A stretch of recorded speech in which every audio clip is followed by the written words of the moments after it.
Hello and welcome to another episode of the Pakistan Experience. We have writer, feministani, Sabahat here with us. Hi Sabahat, how are you doing? Hey Shazad, I'm good. How are you? Good. How was Eid? Eid was all right, not too bad, but also obviously, doubly isolated in a way because I have moved countries and therefore I don't obviously know a whole lot of people here. And secondly, obviously, there's a whole lockdown situation going on. So Eid was a little bit peak up. Yeah, I mean, like in general, also, it didn't really feel like Eid because it came 2 days after the PIA crash, and generally, also, with all the news about COVID for the past couple of months, there's been a sense of dread everywhere. Absolutely. तो वैसे भी कोई इतनी celebratory mood feel हो नहीं रहा था. Absolutely. The plane crash, so it just really kind of dampened things for everybody, I guess. Yeah, and it was quite strange how the nation moved on so quickly, right? I mean, literally 24 hours after the crash, it was all jokes about Chandra, Fawad Chaudhry versus Mufti Muneeb. And I get it, that's also a coping mechanism, but I don't know. What can one do? Death is so final and so, inevitable as well, but not that, obviously young death or accidental death is not inevitable. But अब क्या करें? इतना मुश्किल है. Also, there is so much stimulus in a way when you are receiving news these days from social media, etc. It's like you're constantly being bombarded from all sides with all sorts of issues and problems globally, and then you're trying to, exactly like you said, cope with it through some form of humor, and then there are also obviously your own real life problems to deal with. I think the stimulus today is just too much. It's just maybe, like when you do it so publicly, like I get it, there's also that element because even Meera Sethi posted pictures of her wedding, people were like, how dare you flaunt your happiness in other people's faces? Do you not get that some people don't get a fairy tale happy? And I was just like, yaar, agar aap itne hateful hain to aap the internet se break le lein. But maybe after a national tragedy, just images of a nation celebrating and the news cycle moving on, thoda off to laga mujhe. I mean, I get it. What can one do? But we're also countries जहाँ रमजान में इस साल तो चलें quarantine था, but अगर कोई दुकान खोल दे तो लोग जाके तोड़ देते हैं कि मेरा रोजा है, how dare you even post a picture of food online? And now we have so many thousands of people mourning, but everyone's fine posting pictures celebrating. Yeah, no, I understand what you're saying, but जैसे Covid को ही अगर लें तो कितनी अमवात हुई हैं पूरी दुनिया में, लेकिन उनको मौन करना भी, अगर मैं ये बात कर रही थी with a friend about the plane crash and they were like, the country, the city that you are in, उसमें रोज इससे ज्यादा लोग मरते हैं, but you're not mourning them the same way. And I'm like, I don't know, I didn't have an answer. You see, it is so difficult also, जो हम circumstances जिनमें से गुजर रहे हैं, इतना वो बड़ा है number to truly understand and perceive and internalize. अभी कोई 2 दिन पहले न्यूयॉर्क टाइम्स का जो फ्रंट कवर था, उन्होंने 100,000 almost 100,000 डेड का जो लगाया.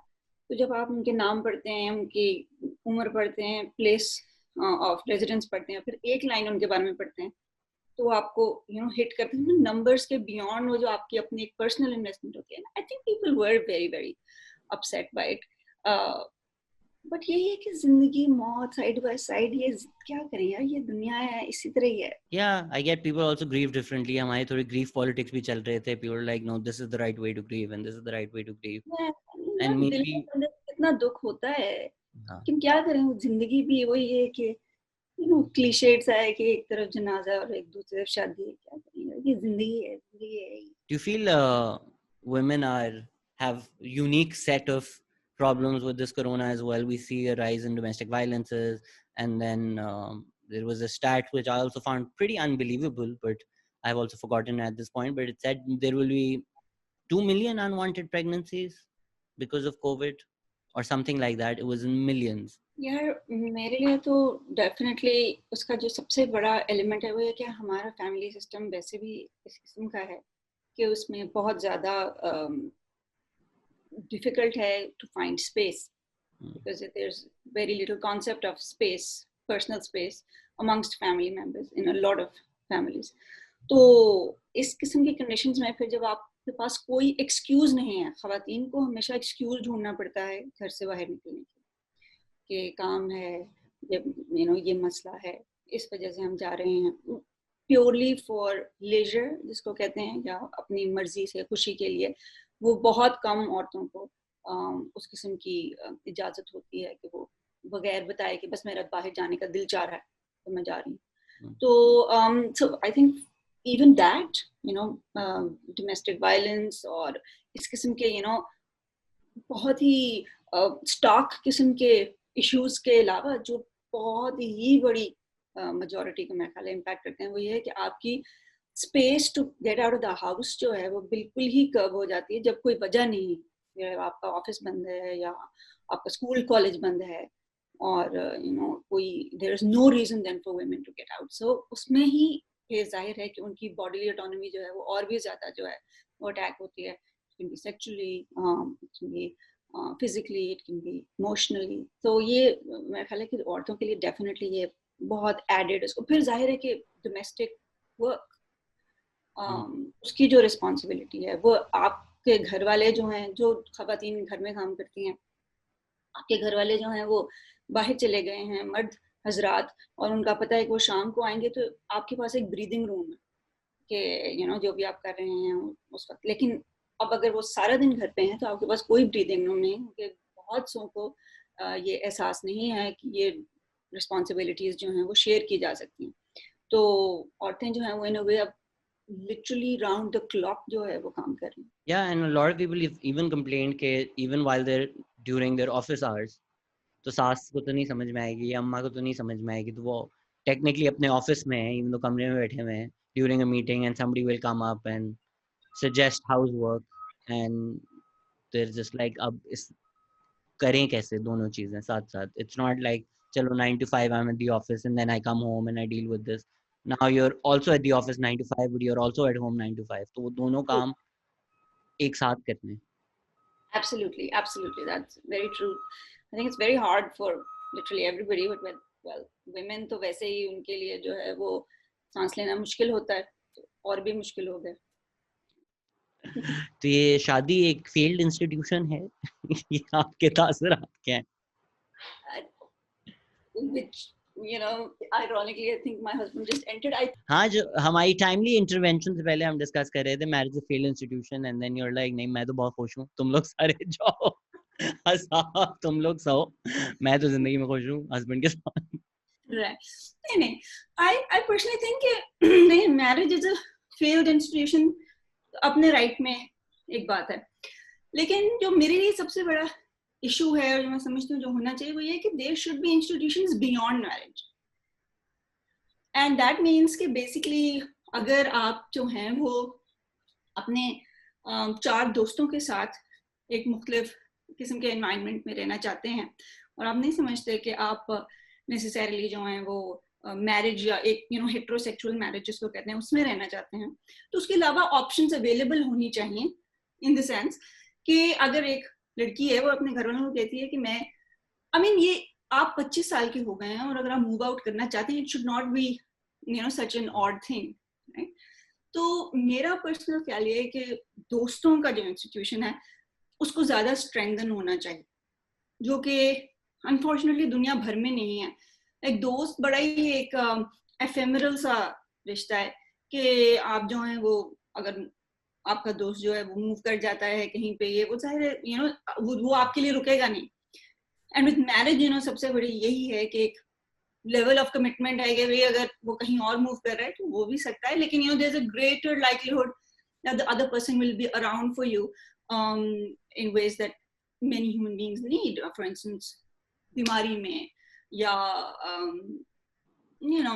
even in terms of companionship or whatever it is.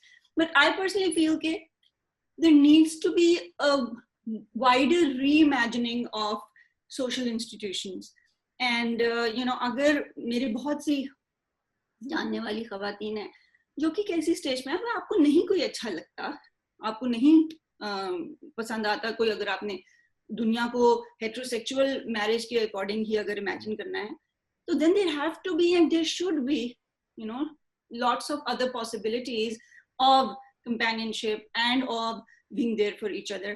मैं ख्याल है कि ये शायद, मुझे नहीं पता, शायद मर्दों के लिए ये इमेजिन करना ज्यादा लाइकली है, मुझे नहीं पता, लेकिन मैं जिन औरतों से बात करती हूँ, I feel like, they're constantly looking towards marriage as a way to be able to get out. And that is also to really put so much pressure on it कि आप उसको अच्छी तरह निभाना फिर बड़ा मुश्किल है, क्योंकि आप जब कोई भी सिचुएशन, किसी भी सिचुएशन में at a level of need or desperation या जो भी है, आपको सोसाइटी वहां पहुंचा दे कि आप इस वजह से उसके अंदर जाएं, तो फिर then it's very hard to do justice to yourself. Do you feel like, especially particularly in Pakistan, there is no identity as such for a woman? It's a girl, सबको पता है कि जी ये लड़की है. उसके बाद आपने प्रोग्रेस करना है तो बीवी या माँ में प्रोग्रेस करना है. एक औरत की इंट्रिंसिकली या तो आइडेंटिटी हम बनाते नहीं है या तो परसीव नहीं करते हैं, right? So for a guy, आपका profession, you are tied to your profession. So if you are not working for society in Pakistan as a man, you are done for. कि यार तुम क्या हो, तुम बोझ हो जिंदगी पे, तुम कर क्या रहे हो. There is a stigma attached to that as well. But particularly with women, there is no role. So once you cross, let's say 25, you're not a girl and you're not a mother or a wife. So society is also like, तो ये alien पे रहेगा. बिल्कुल. क्या है ये फिर? Very very true. Exact. So ये जो आइडिया है ना कि आपकी सारी शनाख्त जो है वो मैरिज के साथ टाइड है, ये बहुत ही मुझे तकलीफ दे लगती है. मतलब it's, I can not tell you कि ये डिग्निटी को स्ट्रिप करना है किसी इंसान की, क्योंकि वो इंसान जो है वो खुद इंसान जैसा है, वो है ही नहीं. वो सब जब उसका किसी और के साथ रिश्ता जुड़ेगा तो वो इंसान, मतलब मैं अपने हवाले से भी ये सोचती हूँ, I was divorced for nearly 12 years, और उसके अंदर काफी कुछ किया. ये नहीं है कि मतलब अचीवमेंट्स के हवाले से भी अगर सोचा जाए तो मैं कहूँ कि अच्छा यार मैं फलानी जगह एडिटर थी, मैं फलानी जगह जो है वो न्यूयॉर्क में स्कॉलरशिप और स्टाइपेंड पे रह रही थी 2 साल, अपने बच्चे को भी साथ, I had the ability to keep him, ये वो जो भी मेरा, मैं समझती हूँ अपने अचीवमेंट्स हैं. तो I always used to imagine that I am cool because I did these things और व्हाटएवर, जो एक दुनिया के हवाले से अचीवमेंट्स का मयार होता है. तो जब मैंने शादी की तो कुछ मुझे जो रिश्तेदारों से, लोगों से जो रिस्पॉन्स मिला, बेचारे उनका, ये मैं नहीं कह रही उनका अपनी तरफ से अच्छा ही रिस्पॉन्स होता है, लेकिन उससे मुझे एहसास हुआ कि maybe these people were still viewing me as a bichari till this point. That somehow marriage is the only way that you can escape being seen as a bichari. चाहे आप कुछ भी कर लें, आप कितना भी, आपका ना वो एटीट्यूड हो, ना आपकी वो अपने बारे में फीलिंग हो, आपकी कितनी भी दुनियावी सक्सेसेस हो, लेकिन अगर आपने शादी नहीं की तो you will always be perceived as बिचारी. And I have heard that so many times, दी बिचारी दी शादी नहीं हुई, like and I'm like, और वो बिचारियां जिनकी हुई है, but they're never perceived as बिचारी living in sad, abusive, boring marriages, whatever. लेकिन do you think the flip side of the bichari argument is also the heroic argument ke I mean, absolutely, being a single mother is heroic. The amount of work that you have to do, if you have to also balance home and work life.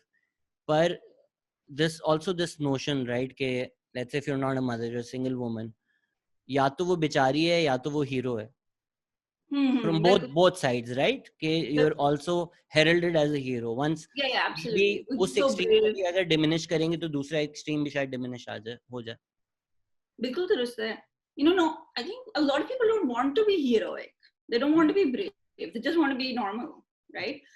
And or even to be perceived as that. Like, also अगर मुझे कोई कहे कि I was brave or heroic, पता नहीं, मतलब you're just living your life like everybody is, and everybody is heroic in their own way.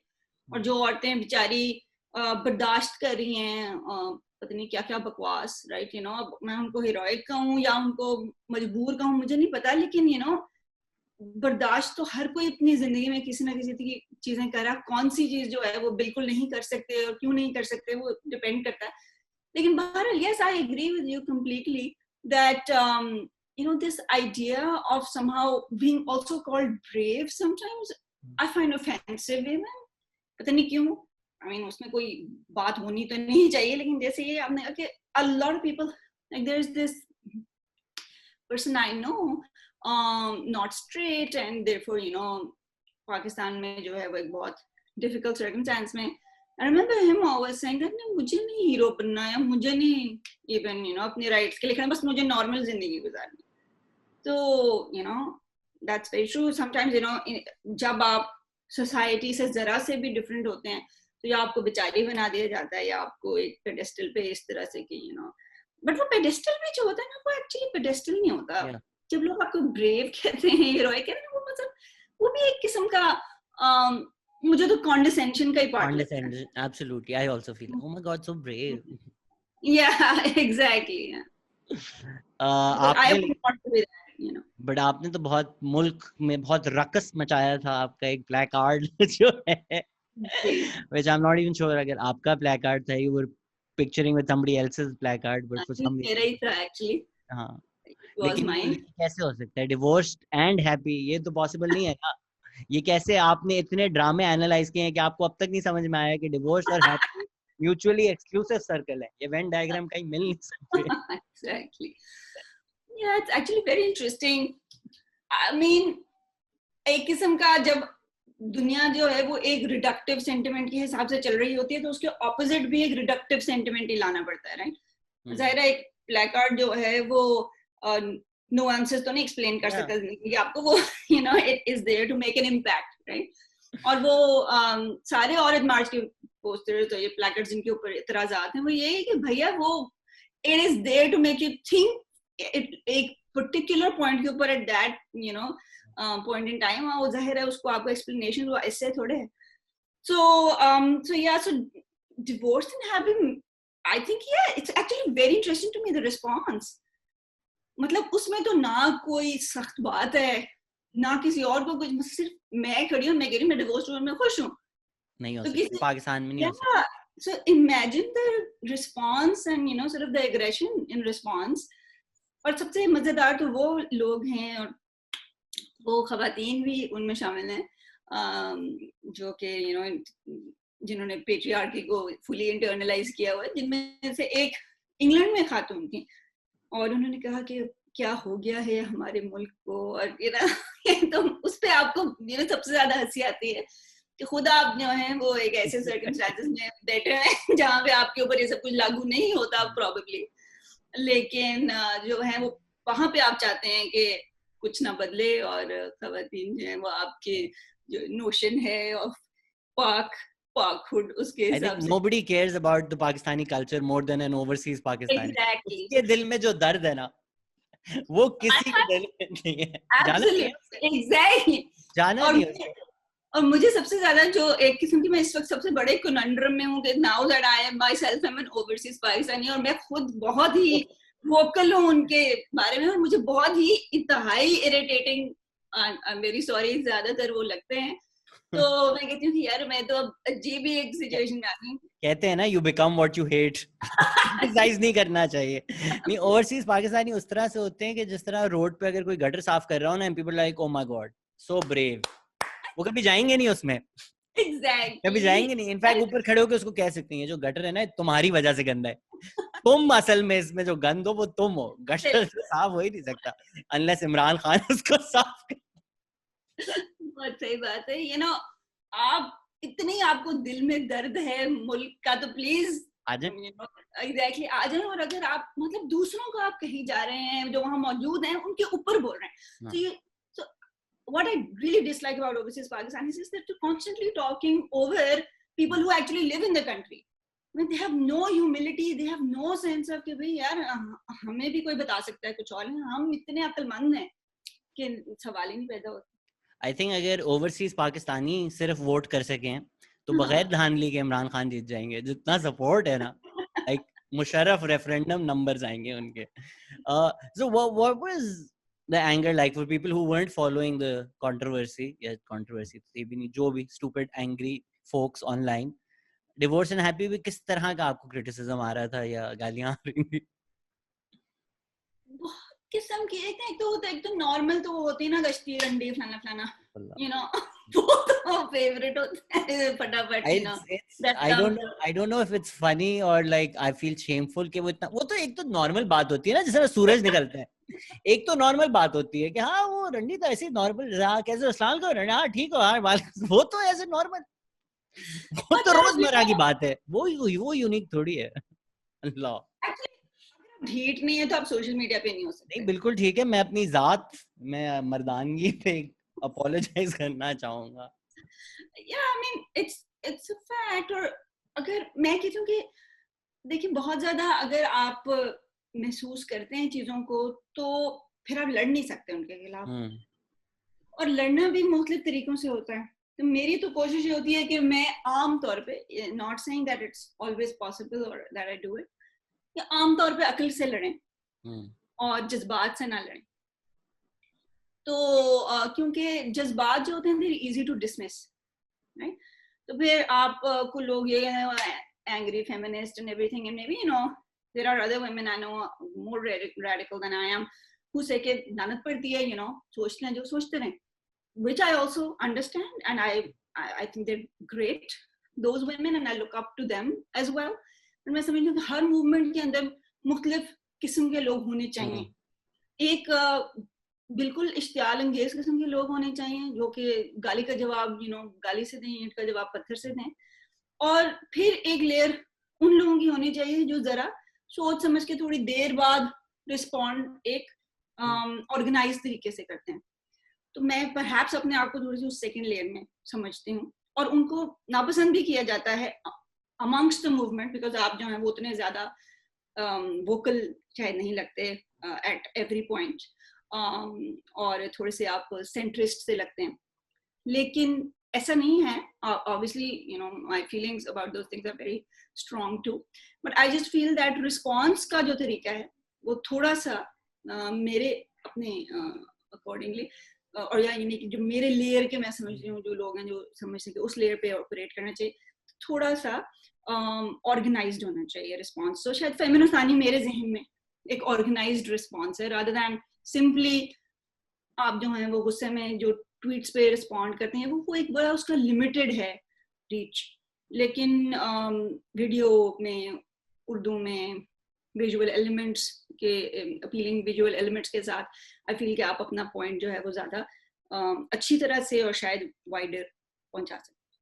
So my thoughts on this are, in society we've also undermined or undervalued emotional intelligence and emotions in particular. For some reason, historically, rationality has been associated with men, whereas emotions have been associated with women. What comes with that is a value system. Because men are rational, rationality is better a lot of times, which is why we might even teach men to ignore their emotions or not feel emotions. And you might see a lot of men who are posting angry rants online and pretending that they're just being rational, right? Yeah. So even if Khalil Rahman goes on TV and says कि अगर औरतों को equality चाहिए तो जाकर फिर gang assault कर दें किसी का, in his mind he's being rational, in his mind it's completely logical, and a lot of men are interpreting that to be rational, quote unquote, just because there's that association that if it's a man talking about it, that's rational.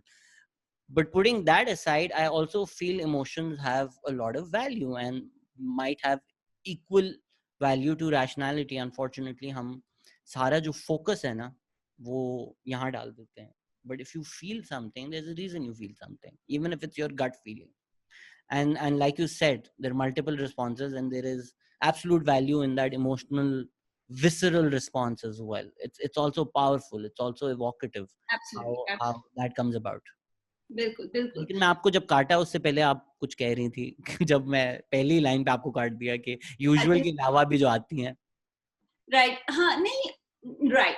सो वो इस वाले case में मेरा ख्याल है कि मुझे यही जो मैंने आपको एक खातून ये पीटीआई वर्कर हैं एक्चुअली इंग्लैंड में जिन्होंने ये तो मैंने अज्यूम कर लिया था जब आपने ओवरसीज पाकिस्तानी बोला तब तो मैंने वहां टिक मार दिया था. तो रिस्पांस उनका जो था उसके अलावा यही था कि लोगों के जहन में ये है कि अगर आप ये एडवोकेट कर रहे हैं डिवोर्स एंड हैप्पी, तो जो सारी खवातीन हैं पाकिस्तान की वो अभी कल जाएंगी और वो तलाक के लिए अप्लाई कर देंगी।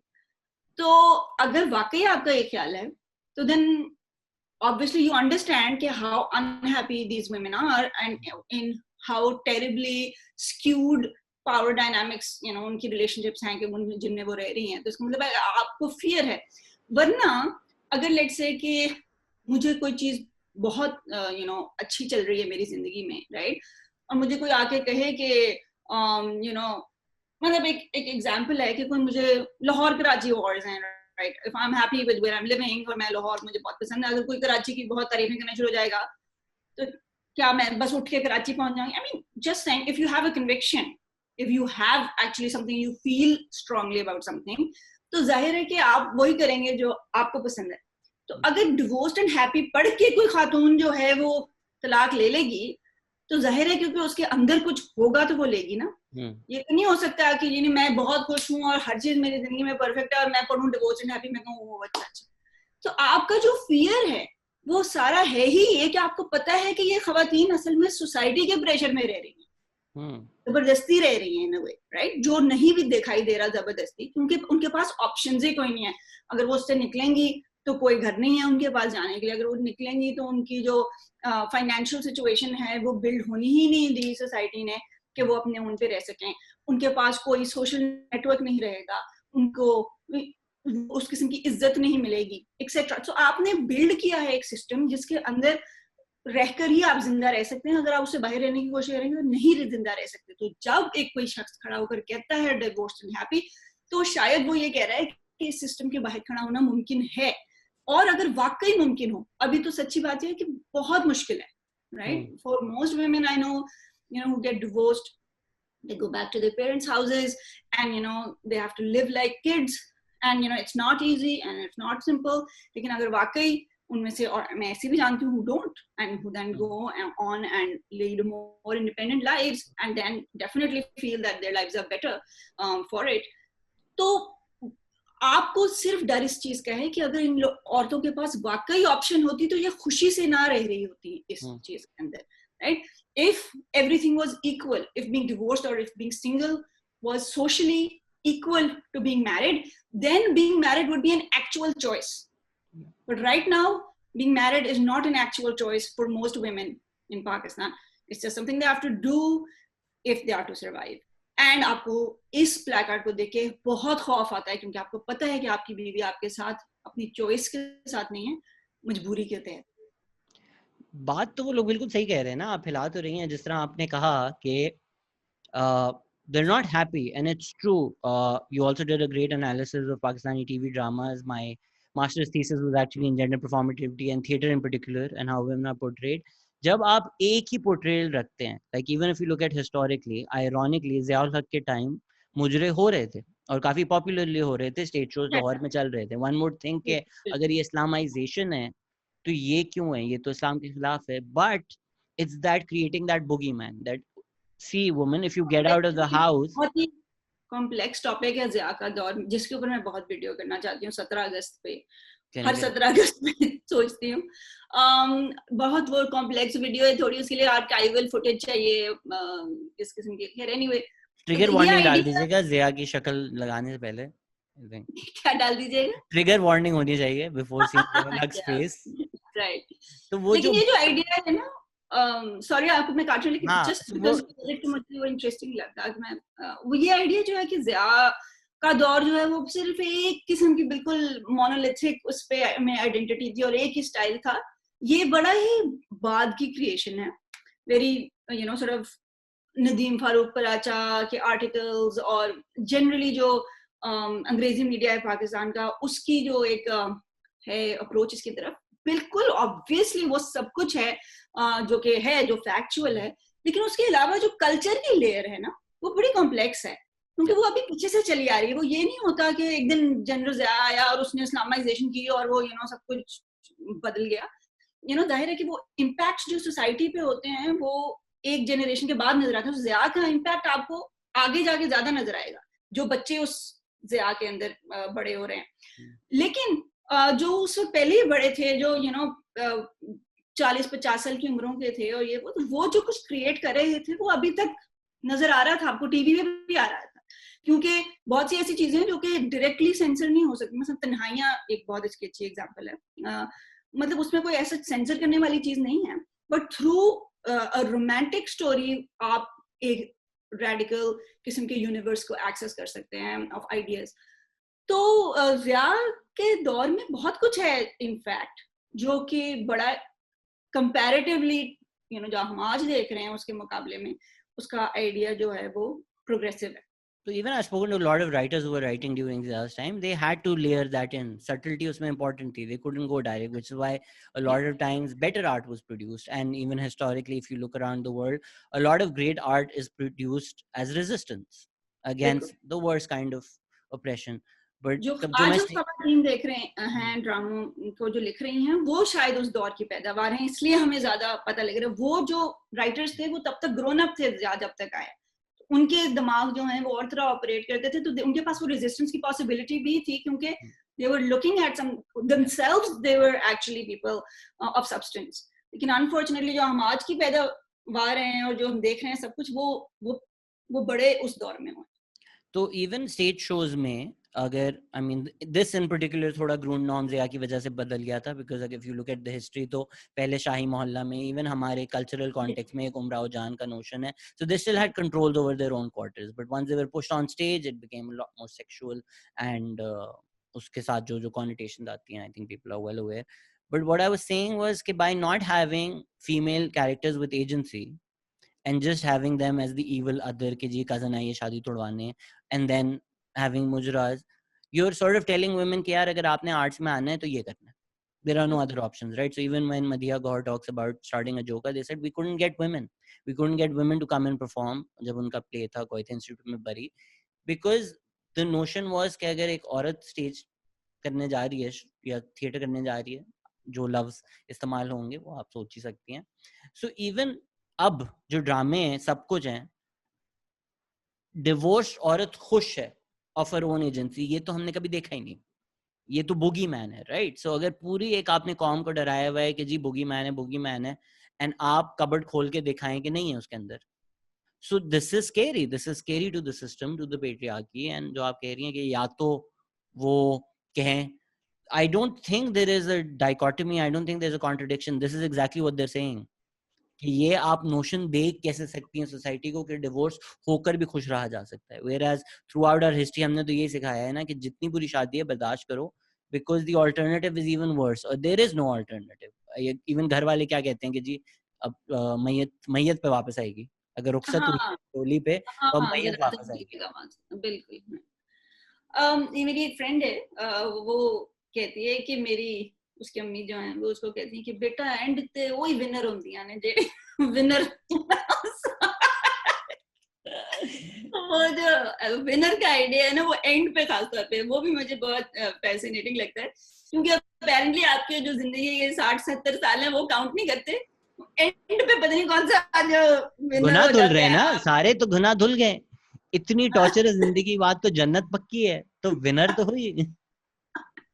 एंड तो वही विनर होंदियां ने जे.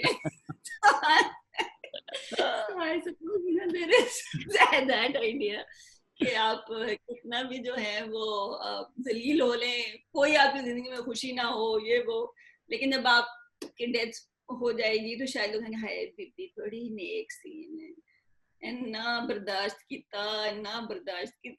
तो बस ये ना that's the epitome of being a woman. But कैसे, वो तो सोसाइटी को पता ही नहीं होगा, बिकॉज ऑप्टिक्स ये होती है बड़ी खुशी से रह रहे हैं सब. एक उसका जो है वो पर्सपेक्टिव और एंगल बिल्कुल वो भी है कि जहाँ पे वैसे ही आप जो हैं वो तो मैं जानती हूँ अपने मतलब बहुत से रिश्तेदार जिनकी मुझे पता है कि आपस में क्या रिलेशनशिप है मियाँ बीवी की, लेकिन फेसबुक के ऊपर वाह माशाल्लाह 50th एनिवर्सरी या व्हाटएवर इट मे बी तो दुनिया को तो आपने जाहिर है कि बिल्कुल एक फर्क फेस दिखाना है, जो आपकी अपनी एक्चुअल लाइफ है वो बिल्कुल फर्क है.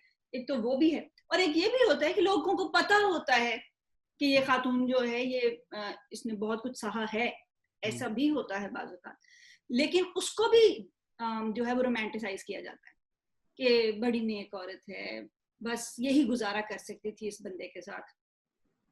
तो took one for the team. Yeah, well, exactly, and it's like कि ये बहुत बड़ा मेडल है उसके ऊपर कि बस इतनी इसकी बुरी सास, लेकिन इसने चूं तक नहीं किया आगे से. So that medal is also always given to women for self-sacrificing and being patient and all of that, कि अपनी जिंदगी ना होना और हर किस्म का जुल्म बर्दाश्त करना, उसको भी जो है वो क्योंकि इतना बड़ा उसको सराहा जाता है, इतना मेडल दिया जाता है उसका, कि औरतें उस प्रेशर के अंदर भी दब जाती हैं क्योंकि उनके पास उनकी पर्सनैलिटी को दिखाने के लिए और कुछ रह ही नहीं जाता. उनके पास सिर्फ ये होता है कि देखिए मैंने कितना सैक्रिफाइस किया, देखिए. So that is भी तो हो जाता है वो. So like even when Mrs. Khan की पूरी कंट्रोवर्सी हुई थी, she said मैंने ऐसा क्या कह दिया, मेरी सांस तो आती थी, तो वो कहती थी 50 प्लेटें खाना बनाओ, तो अगर मैंने 5 प्लेटें बहू को बोल दिया तो ये कौन सी बड़ी बात है. So the fact that चूं नहीं किया आपने, then you keep the cycle of abuse going, you perpetuate it. You're like चलो मैं तो कितनी बेहतर हूँ, मेरी सास तो मुझे कोड़े मारती थी, मैं तो हल्के हाथ लगा देती हूँ, मैं तो 4 गुना बेहतर हूँ उससे. एब्सोल्युटली, बिल्कुल, वो परपेचुएट होता है साइकिल, और जो जुल्म का साइकिल है वो हमेशा परपेचुएट ही होता है. बहुत ही कम लोग होते हैं जो उससे ब्रेक करने की कोशिश करते हैं, कर पाते हैं. तो जाहिर है आप कहेंगे कि भाई मैंने सारा कुछ किया है, तो अब जब मेरी बारी आई है तो अब मैं जो वो अच्छी बन जाऊं. हम फेमिनिज्म आ गया. साढ़े बारी फेमिनिज्म. मैं तो सास ते मारे खाती है, हुण फेमिनिज्म आ गया है की ज्यादती है. आई थिंक एक एज ब्रैकेट बनाना चाहिए और बोलना चाहिए इन औरतों को जरा एक फ्री पास दें आप, इनके टाइम फेमिनिज्म नहीं था. Exactly. इन सबको कुछ रिपेट्रिएशंस मिलनी चाहिए ताकि वो रिलैक्स हो जाए.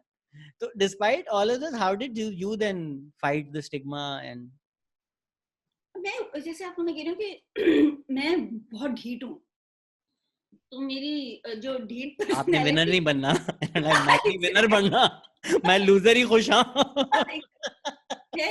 मेरा थोड़ा सा है शायद हमेशा से कि मैं थोड़ी सी थ्राइव करती हूँ इन रिबेलियन. मैं एंजॉय करती हूँ, मुझे नॉर्मल नहीं बनना, बल्कि मैं नॉर्मल बन के मुझे दुख होता है. जैसे राइट नाउ मेरी लाइफ बड़ी अच्छी लेकिन थोड़ी सी बोरिंग सी लगती है. कोई ड्रामा नहीं है यार, क्या कर रही हूँ ये. डिवोर्स एंड हैप्पी कहने की अच्छी बात है, बट बोर हो जाते हैं इंसान. अब तो वो नहीं है ना.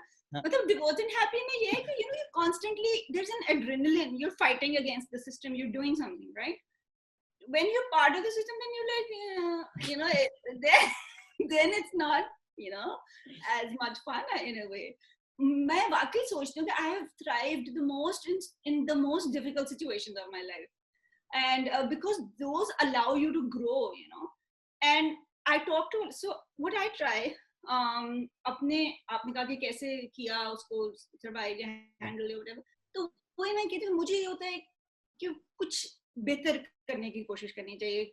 अगर आपके लिए कुछ डिफिकल्ट था तो आप दूसरों के लिए आसान बनाने की कोशिश करें, which is obviously not easy or even remotely possible. लेकिन मैंने जैसे कि एक मेरा ग्रुप है for single moms and for divorced women on WhatsApp के ऊपर, तो हम उसके ऊपर एक सपोर्ट सिस्टम है हमारे पास. तो बेसिकली वो ऑल क्रॉस पाकिस्तान है, मतलब लड़कियां उसके अंदर औरतें, और कुछ जो औरतें पाकिस्तान से बाहर हैं वो भी हैं. तो यानी कि Pakistani women overseas, and it's a really great space where people can vent, where people can support each other when needed, and ये वो even meet up in person जो अपने एक शहर में है. और so मुझे ये होता है कि जो भी आपकी सिचुएशन है, जो भी आप आइडेंटिफाई करते हैं, so that maybe is a journalist instinct or whatever, जो भी आप या एक्टिविस्ट इंस्टिंक्ट, जो आप माशरे में प्रॉब्लम्स आइडेंटिफाई करते हैं, उसको हल करने की कोशिश करनी चाहिए. कैसे करें, right? तो पर्सनली ज़ाहिर है एक बंदा सिस्टम चेंज करना उसके लिए पॉसिबल अगर नहीं है, वो उसको पॉइंट आउट कर सकता है, लेकिन ज़ाहिर है अकेला कुछ अगर नहीं कर सकता तो ये कि जितना भी कर सकता है उतनी कोशिश. So I feel like support systems बहुत मिसिंग होते हैं. इसी वजह से बहुत बड़ा आपको एक डिप्रेशन का एहसास होता है कि मैं अकेली हूँ, कि मैं अकेला हूँ. So tapping into a community that is similar to you is very, very important, and I feel like almost non-existent हमारे यहाँ. So that was one thing I feel that was very helpful. And so yeah, so I try hopefully कि I don't care, like अगर कोई मुझे देख के कह रहा है कुछ, तो that's their problem, is how I deal with it. It does also impact. I'm not saying कि ये नहीं होता, ये कैसे हो सकता है. आप कितने भी अपने आप को अपने ऊपर बुलेट प्रूफ जैकेट चढ़ा लें, लेकिन आपको फिर भी महसूस तो होता है. ये तो नहीं कह सकते कि नहीं होता. लेकिन I also feel like I get an adrenaline rush from trying to change people's minds as well. तो मेरे जहन में ये था कि जितनी देर अगर मैं डिवोर्स्ड हूँ और मुझे लोग देख रहे हैं और देख रहे हैं कि मैं थ्राइव कर रही हूँ in my own way, तो this will change their minds. And I feel like around me, I do feel, despite the fact I felt when I got married, there was a very sigh of relief sort of response from some relatives कि oh अच्छा शुक्र है बेटा, बड़ी खुश हैं हम आपके लिए. Which is like obviously that's what they're gonna say, and I get that. But even when I was divorced, I do feel कि कुछ जो कि अब मैं obviously बहुत upper middle class और इस किस्म की बात करने लगी हूँ कि जो मार्कर्स होते हैं ऑफ सक्सेस मैरिजेस में, middle to upper middle class, तो क्या है कि लोग अपने फेसबुक पे दिखाते हैं कि हम बड़े खुश हैं, वो ट्रैवल करते हैं तो they put up pictures couply के वो ग्रीस में whatever, right. These are the things that are markers of success in marriages, जो उस टाइप के दिखावे के लिए, जो एक जमाने में गोल्ड ज्वेलरी जो थी वो उसका सिंबल था, एंड ऑल दैट. तो आई फील कि I tried, and not just because I wanted to show it to people, but that is also something I wanted to do. So अगर travel किया, अगर पैसे कमाए और उनको कहीं लगाया, तो काफी हद तक travel पे भी लगाया. तो so if I was able to put up pictures of myself being happy or seeing the world or whatever, I think in tiny ways I was able to actually show that living a life is possible, that it can be fun. But again, obviously that is so connected to your privilege and your ability to be able to do these things. But privilege को सिर्फ class के साथ identify करना, उसमें भी मैं नहीं पूरी तरह यकीन रखती, क्योंकि बहुत सी चीजें होती हैं जो क्लास के बावजूद उस प्रिविलेज को अंडरमाइन करती हैं, जैसे कि यही है कि if you are divorced, if you don't have those kinds of things to buoy you, तो आपका प्रिविलेज उससे वैसे भी अंडरमाइन होता है. तो अगर आप कमा कर किसी भी मुश्किल से, मैंने कभी भी जिंदगी में बहुत ज्यादा नहीं कमाया, क्योंकि जर्नलिस्ट के तौर पे पाकिस्तान में ना मैंने कभी बहुत ज्यादा वो अपने प्रिंसिपल्स के चक्कर में भी आप थोड़ा लूज आउट करते हैं. तो वो ये है कि जितना थोड़ा बहुत कमाया उसके अंदर से कोशिश करके अच्छी जिंदगी गुजारने की कोशिश भी की और गुजारी भी. एक मैंने ब्लॉग लिखा था 2012 में, मैं इंग्लैंड गई, तो उसके अलावा मेरा आगे पीछे दोनों दफा वीजा रिजेक्ट हो गया इंग्लैंड का. वो वाहिद टाइम में जब लगा, तो जब मैं गई तो विंबलडन मैंने जाके अटेंड करना था, और मुझे बहुत शौक है टेनिस का, तो वो काफी पॉपुलर एक ब्लॉग हुआ उस वक्त. तो विंबलडन में मुझे कोई 12 घंटे जो है वो लाइन में लगना पड़ा. रात को सोते हैं लोग उधर कैंप करके, मुझे पता नहीं था, सर्दी के अंदर मैं वहां पे सोई. ये वो तो वो जो डिफिकल्टी थी उस एक्सपीरियंस की, that is what made the experience. अगर मैं वहां पहुंचती और कोई बहुत अमीर इंसान जो है वो मुझे रॉयल बॉक्स के टिकट पकड़ा देता और मैं लिमो में बैठ के वहां चली जाती, तो that is not an experience. That is an experience also. Different experience. Boring experience, I personally find. I Different think who the rich man is. Yeah, I mean for some people that might be it. But मुझे ये लगता है कि वो जो मैं ख्वार हुई, जो मैंने सारी रात ठंड में ठिठर के, जो मैं ऑलमोस्ट मरने वाली थी, और फिर मैंने सोचा कि मैं वापस चली जाती हूँ, लेकिन फिर भी मैं रही, और फिर ये हुआ, whatever the experience. Now that was a real lived experience. I think as a woman too, perhaps, क्योंकि आपको इतना रोका जाता है उन एक्सपीरियंसेस को करने से. आपको हमेशा बताया जाता है कि इतने प्रोटेक्टिव जो है वहाँ आपकी तरफ हो रहे हैं, तो ये आपकी अच्छा ये आपकी प्रिविलेज है. तो जो इस किस्म की वेगरीज हैं नेचर की या डिफिकल्टी है, वो जो as a woman who's always wanted to experience public spaces freely, तो मुझे बहुत अच्छा लगता है. तो मेरा ये ख्याल है कि perhaps for me again, not being protected, being able to do things on my own and getting out there and getting into difficulty, that in itself perhaps is romanticized in my head because it's such a hard one thing. But there's no way for you to have known this, right? Or was that no I in your mind before making the decision? No. As in, are you talking about the divorce decision? Yeah. I mean, obviously that. Okay, so that was it. I was married for 7 years, and I have a son. So एक तो आपका सबसे बड़ा जो होता है वो deterrence जो होती है, वो ज़रा जब बच्चा होता है तो आपको सबसे बड़ी यही होती है कि नहीं बच्चा है. Educated families, right? Lums की मेरी दोस्त थी, उसकी शादी हुई, and the entire family बच्चा कर लो सब ठीक हो जाएगा. No issue. That's a best marriage saving advice. बहुत मसले हो रहे हैं कि rather नहीं मसले solve करो, bring another life into this. उसकी भी जिंदगी आजाद कर दो. वो लेदा.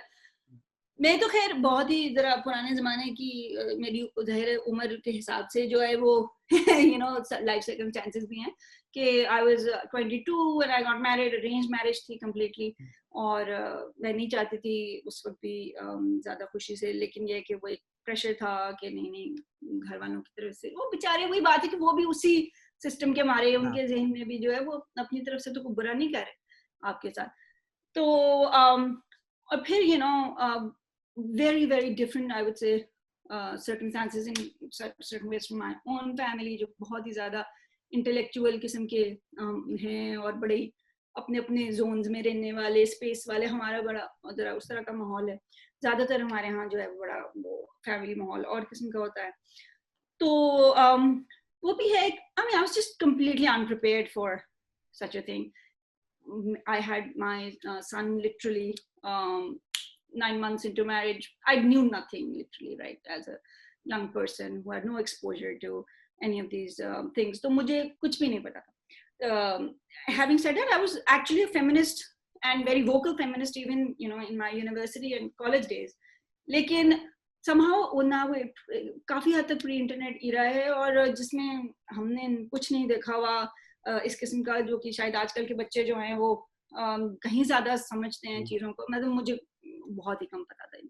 So so in a way you've been sort of other than the theory of it, like your feminist theory और इस किस्म की बातें ये जो भी अपने जहन से सोच के की और ये वो सब पता था, लेकिन जो sexual aspect of things ये वो बहुत ही उसका कम पता. तो बहरहाल thrown into this situation and so वो शुरू से ही I would say कि वो काफी difficult situation थी. Also in terms of वही जो बहुत typical मसाइल होते हैं और हमारे यहाँ लड़के बेचारे उनको भी मतलब I feel bad for them कि they are also raised in a certain way कि जहाँ पे अम्मी अबू के पल्लू के साथ जुड़ के और उनके apron strings के साथ अगर वो नहीं करेंगे तो उनको भी नहीं समझ आती हम क्या करें.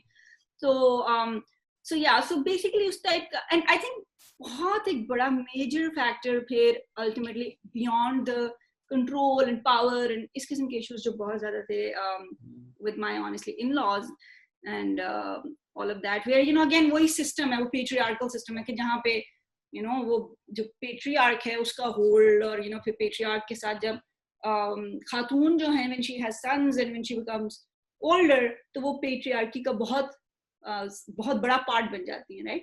And they are as welcomed into it as a man because now they're the mother of sons and they have that power to wield within the patriarchy. तो वो सारे वजूहात थी. और उसके अलावा I feel कि there was a sense of having life probably been snatched away from me. Like आपकी 20s होती हैं जब आप जो हैं वो सबसे ज़्यादा growth होती है आपकी, जब आप जो हैं वो if you are like सिर्फ अपना निकल के अपना आपने किया है अपना पढ़ाई, उसके बाद आप नौकरी करते हैं और आप आगे बढ़ते हैं. I think I felt that a lot of that was like literally ऐसे एक fell stroke में एक बहुत promise जो था which I had, वो मुझे लगा कि बिल्कुल एकदम से आके रुक गया. And but मैं also am one of those people who feel like life is going to happen to everybody and it's going to happen in different ways. So I had my son at that early stage, and I think that's actually great, retrospectively. Lekin for me, तो कोई भी जिंदगी जो है आप उसको justify कर सकते हैं पीछे देख के कि अच्छा है, ये हुआ, इसमें ये अच्छा था, ये बुरा था. So मेरे लिए जो है वो बहुत ज्यादा उसमें मैं पीछे देखती मैं कहती हूँ I mean it's so great that I had my son so early, and he's so grown up, and I mean I'm not particularly feeling old yet either. So I mean I'm happy about that aspect of it, but then there are other aspects I'm not happy about, and I think that is what life is. जो कोई भी life होगी उसके अपने अच्छाइयाँ बुराइयाँ होंगी. सबसे बड़ी बात उसमें यह है कि अगर आपको कंट्रोल फील होता है अपनी लाइफ के ऊपर कि नहीं, and I felt no control over my life till that point, and I think that was the worst aspect of it. And so when I got divorced, that I started to feel like I was making some decisions myself, and that really was useful to my mind. और मुझे उसने बहुत strength दी उस fact में. I was not the kind of person who could feel happy with such complete loss of control over life. And I, again, as a person who believes in sort of a more philosophical idea about life, मैं ये नहीं कह रही कि आप completely control कर सकते हैं, बिल्कुल नहीं कर सकते. लाइफ को आप खुद से कंट्रोल नहीं कर सकते, लेकिन there are some aspects of it at least that you can say कि अच्छा हाँ मैंने डिसीजन लिया था, गलत हुआ सही हुआ जो भी हुआ, I am the one who decided. तो वो मेरे ख्याल में बहुत बड़ी एक मेरे लिए जरूरी चीज थी, and that really helped. I think for a lot of people who are listening, एक sunk cost fallacy का जो concept होता है वो marriages में काफी औरतें apply कर देती हैं, right? So if they get married at 22 and if they were not happy, सारे मसले मसाइल हैं, they have a child, and then after being in a marriage for 7 years, I have a friend whose parents were married for about 50 years. Well, 40-50 years, and जब उसकी बहन की शादी हुई, they said the mother came to him and said, listen, I was staying together for that. Now that that's happened, I no longer wish to stay married. And his words collapsed because he was like, मतलब अब तो इतने ज़्यादा साल हो गए हैं, right? And that's a rarity for most people. They would be like, यार अच्छा अब तो हो गई शादी, अब 7 साल हो गए, 8 साल हो गए, बच्चा हो गया, गुजार लो इस तरह जिंदगी. So for people who are listening who might kill, जो अपना आप मारना पड़ता है, आपको दबाना पड़ता है, they probably do that for the sake of the child. So what to say to people like that? देखिए वही बात है कि one makes decisions according to one's particular circumstances, right? और जहाँ तक बच्चों का सवाल है, तो जो एक बात मुझे मेरी एक टीचर हैं बल्कि उन्होंने कही और मुझे काफी दिल को लगी, वो ये थी कि अगर बुरे सिचुएशन में बच्चे पले बढ़े तो क्या वो उनकी मेंटल हेल्थ के लिए अच्छा है? अगर दिन रात माँ बाप जो हैं वो एक दूसरे को गालियां दे रहे हैं, एक एग्जाम्पल के तौर पे कह रही हूँ, और या मारपीट चल रही है वो घर में, तो क्या वैसे घर में बच्चे जब पढ़ते हैं और बड़े होते हैं तो क्या वो बहुत अच्छे सर्कमस्टेंसेस हैं? तो जाहिर है कि वो भी नहीं है. तो अब अगर आप अलहदा हो जाते हैं और बच्चे जो हैं वो अमिकेबली दोनों माँ बाप से मिल सकते हैं, अच्छे तरीके से दोनों माँ बाप से मिल सकते हैं, दोनों ग्रैंड साइड के ग्रैंड पेरेंट्स से अगर मिल सकते हैं और रिश्तेदारों से मिल सकते हैं, तो क्या वो बेहतर सोल्यूशन नहीं हो सकता? अब वो सवाल है कि वो ऐसा होता है कि नहीं. अब मेरे केस में मैं कह सकती हूँ कि लार्जली जो मेरे बच्चे के लिए बहुत अमिकेबल ही सिचुएशन रही. मेरे जो बच्चे के दादा दादी हैं वो उससे बहुत प्यार करते हैं, मुझे उनसे लाख शिकायत हो ना अच्छे लगते हैं जो भी है, लेकिन बच्चे के लिए they truly love him, and that might sometimes result in them not knowing कि they're spoiling or overindulging because also वो उन्होंने win भी करना है against me, वो सारे मसले हों भी, लेकिन उसके बावजूद I will not deny कि वो उसको प्यार करते हैं. So ये प्यार जो है ये obviously बच्चों को चाहिए होता है, उसके लिए उनके लिए useful होता है. तो उसके अंदर इस सारे अरसे में मेरा बच्चे ने कंप्लीटली हर रिश्तेदार से मिला है, हमेशा मतलब ईद तो छोड़ें, वीकेंड्स, ईद, कोई भी मौका हो, शादी एक्सेट्रा किसी की, I mean he's always been there everywhere, right? So he's not had those difficulties where उसका किसी से मिलना बंद हो गया है, या मैं सारा दिन जो हूँ उसके साथ बैठ के उसके रिश्तेदारों की बुराई कर रही हूँ, या वाइस वर्सा, ऐसा आई मीन हतल वसा कोशिश की कि ना हो।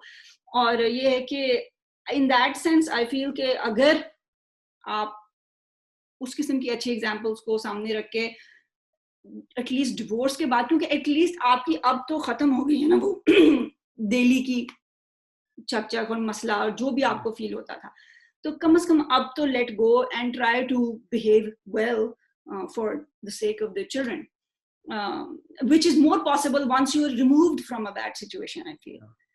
लेकिन वो भी आई अंडरस्टैंड कि मुश्किल होता है और कम होता है, लेकिन आई नो पीपल जो करते हैं, और वो मेरा ख्याल है कि अगर हो जाए तो that's much better than staying together and making everybody's life so miserable that regardless जो है वो बच्चे जो हैं वो नाखुशी हों।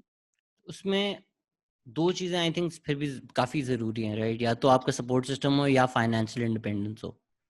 Without the two of them बिल्कुल, is it even possible? Exactly, no. I think इसीलिए औरतें बेचारी ज्यादातर, और वही बात है कि वो इसीलिए डिवोर्स एंड हैप्पी को देख के जो इतना नाराज होते हैं लोग, कि उनके जहन में ये है कि ये पॉसिबल ही नहीं है। और वाकई बगैर फाइनेंशियल इंडिपेंडेंस और बगैर सपोर्ट के, और I must say also state support कोई नहीं है, जीरो स्टेट सपोर्ट है। इवन ये जो एहसास प्रोग्राम में मैं पढ़ रही थी और देख रही थी, they talk about widows, but they will really talk about or ever talk about divorced women, right? क्योंकि अगर वो बात कभी कर लेंगे तो वो हालांकि एक मजहब में भी इजाजत है तो क्यों नहीं, मगर ये जो कंस्ट्रक्ट करने हैं हाउसेज और इनके अंदर मतलब सिंगल मदर्स के लिए प्रोविजन, या इन जनरल उनके बारे में बात करना कि how we can make their lives more possible. तो अगर हमने उनकी लाइव्स मोर पॉसिबल बना दी तो फिर लोग कहेंगे कि ये आप तलाक को जो है वो दे रहे हैं तरगीब। हालांकि that is BS. Like if somebody, as I said, if somebody is already happy as a woman, और ये जो आइडिया है खासतौर पर ड्रामों का और ओवरऑल कि ये बड़ी औरतें जो है ना, ये बहुत कहा जाता है कि आजकल की औरतों में बर्दाश्त खत्म हो गई असल में, इस वजह से जो है ना ये तलाकों की शरह बढ़ गई है। बात यह है कि अगर आपकी सिचुएशन अच्छी है तो first of all why would you want to get out of it, and secondly औरतों के लिए इतनी डिफिकल्ट होती है डिवोर्स और उसके आगे की जिंदगी, और आप इतनी मुश्किल बनाते हैं कि कौन सी औरत है जो कि खड़े होके गए कि उठ के बगैर सोचे समझे, स्पेशली वन विद किड्स, कि मुझे जो है वो बस शौक के नुक्ता नजर पे तलाक चाहिए। Obviously there is like a lot involved, a lot of thinking involved, and अगर आप कह रहे हैं तो कोई बात आपके जहन में बड़ी है तो आप कह रहे हैं, वरना उस माशरे को फेस करना जो कि इतना मुश्किल बना देता है हर चीज को, मजाक के तौर पे तो आप नहीं तलाक लेते किसी से। So I think it's ridiculous to say always blame it on कि बर्दाश्त नहीं रहेगी। लाइक बर्दाश्त फर्स्ट ऑफ ऑल यहाँ उस किस्म की अब्यूज के लिए बर्दाश्त होना भी कौन सी कोई अच्छी बात है। It's ironic also that I haven't spoken to many people who are men, but I don't think there's such a stigma. I don't think divorced men have anywhere near the stigma divorced women would have. Also, bad marriages, I would like to think they're like mental health, right? Everybody, even when you read, depression क्या होता है, लेकिन जब खुद पे गुजर रही होती है तो आपको समझ नहीं आती. Till somebody literally gives you a checklist and you're like, ये तो सब मेरे पास है, I need to go to a therapist. I've spoken to some women who might be in abusive marriages, and especially as a man, I think it's difficult for me to have that conversation with them, but they would insist that they're not, even though if they saw the same thing in somebody else, they would 100% agree. So for people who are listening, के कुछ checklist या कोई चीजें हैं कि अगर ये चीजें हो रही हैं या ये चीज आप फील कर रहे हैं, then maybe there's a trouble when you talk to somebody. I wouldn't say that. I would say कि अगर आपको खुद को महसूस नहीं हो रहा तो regardless, जब तक आपकी वो अपनी फीलिंग ना हो, मेरे नहीं ख्याल के कोई और आपको बता सकता। आपके सर्टेन एग्जैक्टली लाइक कि कोई ये नहीं कह सकता कि यार ये तो कोई वजह नहीं है तलाक की। So there is one big reason I feel in my particular case where I felt like my soul was crushed in terms of the sense of boredom I felt. I felt like मेरा दिमाग फट जाएगा with the sense of like being somebody who was not experiencing any sense of stimulation, mental or intellectual stimulation, right? अब किसी को मैं कहूँ कि मैं बोर्डम की वजह से तलाक ली तो वो मुझे क्या कहेंगे वो ये वही जो सारे अलकाब जो हमें नवाजे जाते हैं, जिसका हमें डर था, ये तो वही हुआ जिसका बड़े बूढ़ों ने हमें वार्न किया था तो ये एक औरत आएगी क़यामत से पहले। बिल्कुल, एग्जैक्टली। तो I mean, so you can't say that, right? So you have to, और तो क्या होता है कि औरतें अक्सर जो है वो क्या कहेंगी, वो कहेंगी कि इम्पोर्टेंट था, अगर बच्चा नहीं है तो डिवोर्स ले रही है तो अक्सर हम मर्दों के बारे में इम्पोर्टेंट था। अच्छा, पहले तो मैं इतना अजीब सा रीजन है एकदम से दे देना किसी, मतलब, and it's not like can it not be solved? I don't know, like there are like medicine I mean मैं इस किस्म के सवाल ज़हन में आते थे। I think it's because also religion में जो आपके पास options हैं 3-4 उनमें से ये एक major है and इस पे फिर judge भी नहीं question करता, right? So if you go to a judge and क्या मसले हैं, वरना if you say irreconcilable differences he will start being your father and be like आ जाएं बैठ जाएं बात कर लें। Once you say important वो भी चुप हो जाता है कि मैं आगे क्या बोलूं। बिल्कुल सही बात है। तो ये 2-3 वजह हैं यहाँ पे जो कि डिवोर्स जिसके वजह से वैलिड समझी जाती है। तो एक तो ये कहती हैं खवातीन की जो साइड के लोग होते हैं या कि मारता था या ये कि शराब पीता था। तो ये 2-3 जो है ना, तो अगर इसके अलावा आपके पास कोई और रीजन है तो लोग कहते हैं कि हाँ किन्नी ना शुक्री एंड सारा कुछ सही चल रहा है मारता भी नहीं मारता भी नहीं है, खड़ा भी होता है उसका, फिर चाहिए और चाहिए क्या? अगर खड़ा हो और मारता नहीं है, it's better than 99% of marriages in Pakistan. Yeah, precisely. So they're like, तो उसी तरह मैं I cannot presume to tell somebody who is in a marriage कि भाई तुम्हें नहीं होना चाहिए इसमें, अगर उसको खुद को नहीं लग रहा for whatever reasons, obviously वो reasons जो हैं वो social बिल्कुल होंगे, क्योंकि उसको पता है कि मैं वापस गई तो मेरे घर में माँ बाप के सिचुएशन में मैं और भी ज्यादा तंग महसूस करूंगी, या वही जो टिपिकल हैं मसाइल होते हैं बिल्कुल, और हम उनको डिसमिस नहीं कर सकते। घर में 2 भाई हैं और भाभी हैं और बच्चे हैं और मैं अपना बच्चा लाके वहां पे चली गई तो फिर मेरी कोई वहां पे और भी हैसियत बुरी होगी, तो इससे बेहतर है कि मैं मार खा लूं। This is horrible, this is what society has turned the situation into. That is precisely why I'm saying कि स्टेट की यहाँ पे सोच उस हवाले से और उन औरतों के पास पॉसिबिलिटीज के वो डिग्निटी की लाइफ गुजार सकें आउटसाइड ऑफ मैरिजेस, तो वो जरूरी है। लेकिन जब तक वो सब या एटलीस्ट उसमें से कुछ भी अवेलेबल नहीं है, तो मैं किसी औरत को खुद से सजेस्ट करूं कि वो इन वजह से ले ले तलाक, तो फिर उसके बाद क्या हो? तो वो ये डिसीजन जो है वो बहुत बड़ा आपके ऊपर है, क्योंकि आपको पता है अपने सर्कमस्टेंसेस और अपनी नेचर।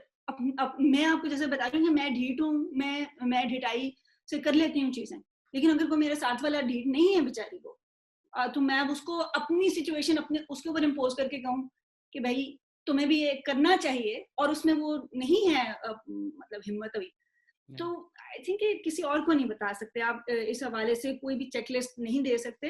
वो आपके अंदर आपको ही पता होती है।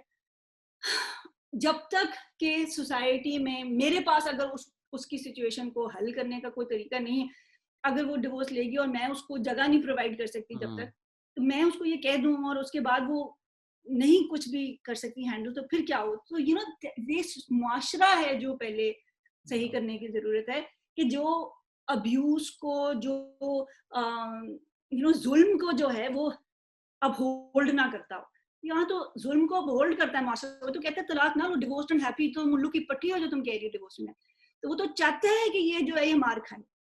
तो जब आप उसको बाहर उससे निकालेंगे और तो वो फिर उनको मौका मिल जाए, वो तो कहेंगे कि देखा ना, हमने तो कहा था ये तो हो ही नहीं सकता, क्योंकि देर क्रिएटिंग द सर्कमस्टेंसेस जिसमें नहीं हो सकता। तो we need to slowly build a space where women feel that they can actually be, और वो empowerment पीछे से शुरू होगी, वो शुरू होगी वहां से, यहाँ बच्ची पैदा होती है और आप उसको कहते हैं कि बिल्कुल लड़कों को जैसे समझाया जाता है कि भाई जो आपने कहा कि उनकी रोजी रोटी जो है वो सब कुछ है, तो सच्ची बात ये है कि ये दुनिया है और उसमें अगर आप अपने ऊपर अपने दो पांव पे खड़े हो सकते हैं तो डिसीजंस ले सकते हैं, अगर नहीं हो सकते तो नहीं ले सकते। इसीलिए औरतों को दो पांव पे खड़ा नहीं किया जाता अपने, इसीलिए उनको डिपेंडेंट बनाया जाता है कि ये डिसीजंस अपने ना ले लें। तो अगर हम ये सब कुछ बदलना चाहते हैं तो पहला ही सबसे ऑब्वियसली ये है कि उसके पास डिसीजन लेने की एबिलिटी हो, और वो ही इतनी रेयर है हमारे यहाँ। I think that's a brilliant perspective, especially something that really summarized for me, and it's a little stark to say maybe कि मैं मार खा लूंगी लेकिन मेरी घर पे जो हैसियत है वो क्या होगी. And I've never really accounted for that, to be very honest. If I've heard stories about abuses, I get society, I get अगर family support ना हो, that I completely understand always. But जिस तरह सवाल मैंने शुरू किया था उसका बेसिस यही था कि physical abuse जहाँ हो, for me it's quite a red line. But this, I think it's a very good perspective to get even के do I account for the fact कि उनके घर पे शायद situation is even worse than. I think as tough a decision as it may be, and it might offend some people to even say that कि मैं मियाँ से मार खा लूंगी लेकिन मेरी घर पे जो हैसियत होगी ये उससे भी बेहतर है. I think ये एक बहुत ही yeah, मुआशरे की रियलिटी है जिसको कि उस रियलिटी को हमें बदलना है। औरत को, एक सिंगल औरत, हमें सिस्टम को बदलना पड़ता है टू चेंज थिंग, राइट। हम एक सिंगल बंदा कि वो अपनी सिचुएशन बदल ले तो वो तो बदल सकता है नहीं सकता, वो उसकी इंडिविजुअल सिचुएशन पे डिपेंड करता है। लेकिन जब तक आप सिस्टम नहीं क्रिएट करेंगे जो सिस्टम फेयर हो, जो सिस्टम जुल्म को तरीब ना देता हो, तब तक नहीं हो सकता कुछ भी। जुल्फी ने एक बहुत इंटरेस्टिंग सवाल पूछा था कि we talk a lot about feminism as individual rights and its relationship with individuals, but we rarely talk about feminism and its relationship with the state. And you seem very like state-centric के जी society level पे हमें बोला, well not even society, state level पे हमें बोलना चाहिए. State भी और सोसाइटी दोनों। स्टेट का एक्चुअली फेमिनिज्म काफी, पाकिस्तानी फेमिनिज्म ने स्टेट के साथ बहुत डील किया है। जो वैफ हैं, वुमेन्स एक्शन फोरम वाली खवातीन, 80 के वैफ ने तो डायरेक्ट ही भट्टा लिया था। जी बिल्कुल। और सब्सिक्वेंटली हमारा फेमिनिज्म बहुत ज्यादा स्टेट के ऊपर ही फिक्सेटेड रहा है, लेकिन ये एक एरिया है जहाँ पे बहुत कम वर्क हुआ है फॉर सम रीजन। और डिवोर्स का एरिया, और फॉर इंस्टेंस मेंटेनेंस या एलिमनी हमारे यहाँ एग्जिस्ट नहीं करती है हमारे लॉ में, इंडिया में करती है। और वो आइडिया कि एक औरत ने जो है वो अपने 15 साल घर बनाने में दिए हैं, तो उस मर्द की करियर को बनाने में भी दिए हैं, उसके बच्चों को पालने में भी दिए हैं, वो सारा कुछ जो करती है और जो कंट्रीब्यूशन है जिसकी वजह से पॉसिबल होता है सब कुछ, तो उसके नतीजे में उसको एलिमनी मिलती है। After she gets divorced, she gets some amount of money from the ex-husband's earnings based off that. काफी सेलिब्रिटीज ने रोने भी डाले होते हैं, people who are like, ये बहुत बड़ा एक इशू है एलिमनी में जी $30 million मैं क्यों दूं? बिल्कुल बिल्कुल। अमेरिका में यहाँ बंदे बहुत रोते हैं उसके ऊपर, क्योंकि यू नो उनके ऊपर बाकी नेचुरल इसलिए होते हैं कि जी साइन बिल्कुल बिल्कुल। तो वो चीज हमारे यहाँ एग्जिस्ट नहीं करती, जिसकी वजह से मेन, दो चीजें हैं जिसकी वजह से men get away scot free in our system. एक कोई एलिमनी नहीं है, आपने बंदी को तलाक दी, फारिग किया, चलो जी गए, या उसने खुद भी ली तो उसको पता है कि मुझे इससे कुछ नहीं मिलना, राइट। एंड जो चाइल्ड मेंटेनेंस है वो भी इतनी मजे का फेज और इतनी थोड़ी होती है कि जो बच्चे से, जिसको आप बच्चे को स्कूल में भी डालना मुश्किल है। और आप क्या करें, कोर्ट जाएं वो मांगने के लिए, कोर्ट का जो हाल है सबको पता है। तो कोर्ट जाती है, मैं बहुत सी औरतों को जानती हूं। I've actually worked with these cases. It's terrible. It's impossible. बिल्कुल। लेकिन मैं वही बंदा जो है वो 2 लाख कमा रहा है और बच्चों की मेंटेनेंस दे रहा है 10,000, तो you know it's pretty crazy. तो और एलिमनी जो है वो तो खैर है ही नॉन एग्जिस्टेंट। तो हमारे यहाँ सिर्फ हक मेहर का एक नाम लेते हैं। हक मेहर जो है वो तो एक बिल्कुल मुख्तलिफ चीज है और वो सिर्फ एक वन टाइम चीज है। तो अगर आप बियॉन्ड क्या किसी का प्लॉट जो है वो हक मेहर में लिखवा दें या कुछ ऐसा, तो उससे उसके नीचे नीचे तो हक मेहर जो है वो बिल्कुल पॉइंटलेस है। वो कितना का आपको कुछ भी सपोर्ट दे सकता है, कुछ भी नहीं। तो इट बियॉन्ड दैट आप बिल्कुल, क्योंकि निकाह के अंदर ये पॉसिबल है, निकाह की शिकें होती हैं जो कि आप पहले से मंजूर करवा सकते हैं, जैसे निकाह इज अ कॉन्ट्रैक्ट, प्री नप्टियल, उसमें भी हो सकती है एग्रीमेंट। तो स्टेट उसमें एलिमनी ऐड करवा सकती निकाहनामे के अंदर, कि भी that's another you know just approach to it. जैसे कि उसमें वो है एक, हाँ, तो हम खुला का राइट काट देते हैं, आप एलिमनी ऐड करवा रही हैं। ऑफ कोर्स, जैसे कि उसमें वो प्रोविजन है कि अगर आपने दूसरी शादी करनी हो तो पहली बीवी से इजाजत लेनी पड़ेगी, लेकिन अगेन वो प्रोविजन है और एग्जिस्ट करती है निकाहनामे पे, लेकिन उसको लीगली जो है वो फॉलो अब जो है वो जीरो है। मर्द आराम से फ्लाउट करते हैं उसको, उस लॉ को। तो ये जो है, सो देयरफॉर दो बेसिक मसले हैं, एलिमनी और the fact I am very sorry that polygamy का जो मसला है, उसकी वजह से भी औरतों की बहुत वीक पोजीशन है हमारे यहाँ। Men don't need to even give a divorce, उनको तो कोई जरूरत ही नहीं है। मतलब they can go around like marry so many times कि it's not an issue at all. उनकी जो आपने कहा कि स्टिग्मा नहीं है मर्दों के ऊपर, तो वो यही है कि कोई बात नहीं, जायज काम ही किया है ना। So again, because for men they can get away with multiple marriages, they can take a divorce, and people will see it as par for the course. Yeah, even if they cheat, it's like बर्दाश्त करो यार, ठीक है। अभी भी जो clip viral हो रही है, nobody knows the guy, जो एक्ट्रेस है वो जलील हो रही है हर जगह सोशल मीडिया पे। We don't even know how it's his wife fighting with this actress who she claims things are happening. But मर्द कौन है पता भी नहीं है किसी को, वो तो जलील भी नहीं हो रहा, उसकी इज्जत बची हुई है। देखो, जो आपने जुल्फी के सवाल, तो स्टेट के साथ एंगेजमेंट तो फिर भी है, लेकिन इस एरिया में नहीं है अभी। आई फील बहुत बिल्कुल ही ऑलमोस्ट नहीं है।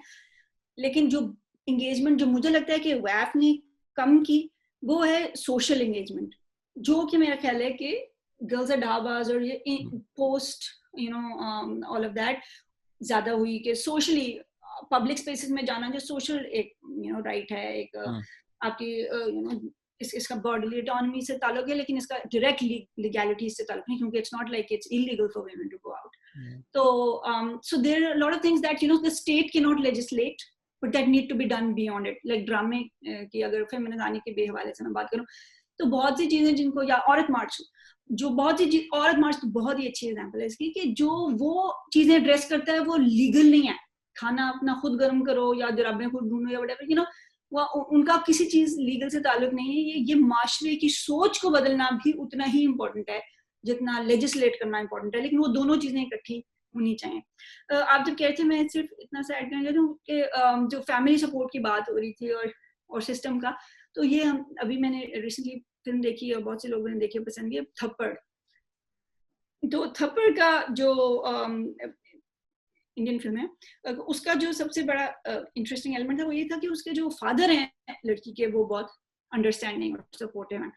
तो वही बात है कि ये जो है ना, ये एक बहुत की फैक्टर है कि आपको सपोर्ट जो है वो मिलती है तो आप डिसीजन ले सकते हैं। अपने ओन पे तब ले सकते हैं जैसे आपने कहा कि अगर आपके पास इतनी फाइनेंशियल पावर हो, और वो अमूमन औरतों के पास नहीं। बट हम तो आई थिंक उससे भी एक स्टेप पीछे है ना, टू इवन रिकॉग्नाइज कि अगर मियाँ आपको मारता है that is abuse. I think अगर आज आप पाकिस्तान में रेफरेंडम करा लें तो may be most people will say नहीं, ये तो अब्यूज नहीं है, ये तो प्यार है। उसकी वजह भी यही है, अगर हम रिकॉग्नाइज कर लेंगे ना कि वो अब्यूज है, अगर मैं कह दूंगी कि अब्यूज है, तो फिर मेरे पास क्या जवाब रह जाएगा उस चीज के अंदर रहने का। तो मैं अगर अपने आप से ही प्रिटेंड कर लूं कि अब्यूज नहीं है, तो मुझे पता होगा कि मुझे पता है रहना तो मैंने यही है, मेरे पास ऑप्शन ही नहीं है। जब अब मैं कहना शुरू कर दूं कि मैं अब्यूज भी है और ये मुझे बंदा प्यार भी नहीं करता, और मुझे पता है मैं इस चीज से निकल भी नहीं सकती क्योंकि मुआशरे में कोई पॉसिबिलिटी ही नहीं क्रिएट की गई उस चीज के लिए, तो फिर तो I am done. So you have to lie to yourself to live, and people know, women know, I don't think that they don't know, but they're like, फिर भी उस माशरे ने मैरिज को वो हैसियत दी हुई है कि जिसमें आपकी उसके इज्जत, एक if marriage is like prostitution, right, then एक बंदे की prostitute होना is better than 100 बंदों की. And women instinctively, obviously, in that society that they live in, they understand that, and they're like के मार खाना जो है ये बेहतर है क्योंकि हमें पता है बियॉन्ड उसके हमारे पास क्या है. तो वो अपने आप से भी झूठ बोलती हैं. मेरा ये ख्याल बहुत ही मुश्किल है कि किसी औरत को खुद को ना पता हो कि मैं ये अब्यूज के थ्रू गुजरी. उसको पता है कि उसके बाहर की जो अब्यूज है वो भी उतनी ही बुरी है या इससे ज्यादा बुरी है, तो मैं प्रिटेंड कर लेती हूँ कि ये अब्यूज मुझे काबिल कबूल. I guess अगर फिर somebody is in denial and happy, I guess it's fine. Happy तो पता नहीं बेचारे, but they have no option. वो denial. But coping mechanism अगर है तो मतलब जरूरी नहीं है कि फिर मास्टर जाके वो हथौड़े मार के coping mechanism भी तोड़ दे कि नहीं ये भी नहीं रहेगा तुम्हारे पास. I think saying people are free is also बड़ा ये कॉम्प्लेक्स है और बड़ा मुश्किल है. मेरा बड़ा दिल चाहता है मैं औरतों को, और मेरा बड़ा मैरिड औरतों की बात रिश्ती करने का दिल चाहता है कि तुम इतनी स्मग हो, तुम लोग ये हो, मैं बड़ा दिल चाहता है क्योंकि वो है, क्योंकि वो एक माशरे का. फिर वही बात आप डिग करते हैं थोड़ा सा डीप से, आप कहते हैं यार there's a reason, and then you kind of like खामोश हो जाते हैं. लेकिन फिर बाज़ वक़्त आप कह भी देते हैं और वो फिर ये बहुत कॉम्प्लेक्स इश्यूज हैं. और जब तक के एक सेटअप नहीं क्रिएट किया जाता, जब तक कि मैं दारुल अमान में गई हूँ, मैं ऐसी जगहों पे गई, I mean they are not places to live, they're not even places to temporarily stay. मतलब आपकी डिग्निटी आपसे कंप्लीटली स्ट्रिप कर ली जाए, राइट? तो आप कहते हैं कि कम से कम ये मुझे मारता है, लेकिन बाहर वालों को तो ये है ना कि जी इसके पास एक वही टिपिकल आइडिया, जो छत है, खाना है, इज्जत है, तो आपकी अपना तो कुछ भी नहीं उसमें रह जाता. आपको सिर्फ ये है कि अगर मैं दारुल अमान में गई और मुझे यहाँ पे जो मार खानी पड़ी है, वो मुझे एक और फॉर्म की जो है वहाँ पे मार खानी पड़ी. Yeah, and once you add kids to that mix, it's even worse. कि यार ये बिना बाप के होंगे, they won't have money, they won't have food. बिना बाप का मतलब मनी एक बहुत बड़ा फैक्टर है. प्रोटेक्शन का जो आइडिया है, अब मतलब मेरा ख्याल है कि वो आइडिया थ्रेट ही काफी होती है. ये नहीं कि कोई आपको नेसेसरीली आके कुछ होगा आपके साथ necessarily, but the very threat. क्योंकि वैसे तो अगर आप घर में मर्द के साथ भी बैठे हैं तो अलम आकर डाकू आ सकते हैं, आपको गोलियों से मार सकता है, कोई कुछ भी हो सकता है. लेकिन it's the idea of protection that also matters. And so it's so much of it is cultural narrative forming, right? So even just हमने बात शुरू की थी कि जरूरी है जी किसी की बहनों से किसी माँ हो. The fact that we've tied a woman's identity to that कि यार even अगर खुदा न खासा के साथ ज्यादती हो जाती है, यार immediate responses किसी की माँ है, किसी की बहन है, as if it's not enough for us that it was a woman. It has to be related to a man in some form. किसी की बेटी है, for us to even feel sympathy for that person. तो जब हमने dignity attach की हुई है in our regular perception, तो फिर हैसियत और status भी उसी के साथ attached रहता है. And then we see things like this, even mentally, कि अगर abuse हो भी रहा है, but जो society ने value place की हुई है जिन चीज़ों पे कि आपका status क्या है, आपकी इज्जत क्या है, आपकी शनाख्त ही नहीं है, अगर to the extent कि अगर I think आप NIC वाले के पास जाएं and they're like क्या मतलब मियाँ कौन नहीं है, क्या मतलब, like वो परेशान हो जाते हैं कि मैं लिखूं क्या इधर. बिल्कुल ठीक है, बिल्कुल. ये जो माँ बहन और बेटी के वाला है ना एस्पेक्ट, वो इसलिए भी है कि सेक्स जो है ना वो बहुत एक बड़ा हमारे यहाँ जो ज़हन में है, वो औरत के साथ कॉन्स्टेंटली उसकी ऑब्जेक्टिफिकेशन जो है वो इन्वॉल्व है. तो जब आप माँ बहन और बेटी कहते हैं तो आप सेक्स को माइनस कर देते हैं उसके अंदर से. और औरत की इज्जत तभी है हमारे यहाँ जो लोगों के ज़हन में जब उसको हम एज ए बायोलॉजिकल जो उसके नीड्स हैं, जो भी उसकी वो सोच है, उससे माइनस कर दें, राइट? तो माँ बहन बेटी थी, इसका मतलब है कि वो ऐसे रुतबों पे थी, ऐसी हैसियत में थी जहां पे आप you cannot look at her sexually any longer, in an even in terms of her own agency. तो आप ये नहीं कहेंगे कि वो बीवी थी, वो कम कहेंगे, even in terms of कि जहाँ पे जायज है और आप समझते हैं कि ये ठीक है, वहां पे भी उस हैसियत से नहीं, क्योंकि वो एक इतना डिस्कम्फर्ट है एसोसिएटेड विद अ वुमन के, और वो आपस में जो ताल्लुक होता है एक्सट्रीम ऑब्जेक्टिफिकेशन का, कि आप हमेशा औरत को देखते ही ऑब्जेक्टिफाइड सेक्सुअल ऑब्जेक्ट के तौर पे हैं, कि जब आप माँ बहन बेटी कहते हैं तो एकदम से आप ज़हन में वो पाकीज़गी आ जाती है, जिसकी तो an औरत has to be defined like that for men to feel comfortable. I think for men also ना it's two categories. अपने Madonna और खलील रहमान जैसे जो लोग होते हैं उनके जहन में फिर यही होता है कि या तो इज्जत करूं या तो do I have sex with this person or not. They cannot view the subjective nature of the human being. It has to be objectified. It has to be an object, and for her to be an object, then the man sort of becomes a conqueror. कि जी मैंने तो अभी possess करना है, या और अगर मैं नहीं कर सकता, so then this is the worst form. Which is why अगर आप divorce and happy भी कहती हैं, तो जो गालियाँ इस्तेमाल होती हैं, slut shaming एक बहुत prevalently used concept है. बड़ा उसमें सेक्सुअल एंजाइटी भी बड़ी इंटरेस्टिंग है मेल, और वो यही उनको ये है कि अगर ये डिवोर्स हैप्पी कह रही है तो ये फिर ये कह रही है कि बिकॉज ऑब्वियसली सेक्स के बगैर तो नहीं कोई रह सकता, तो अगर नहीं रह सकता तो इसका मतलब are you saying that you are having sex outside of marriage.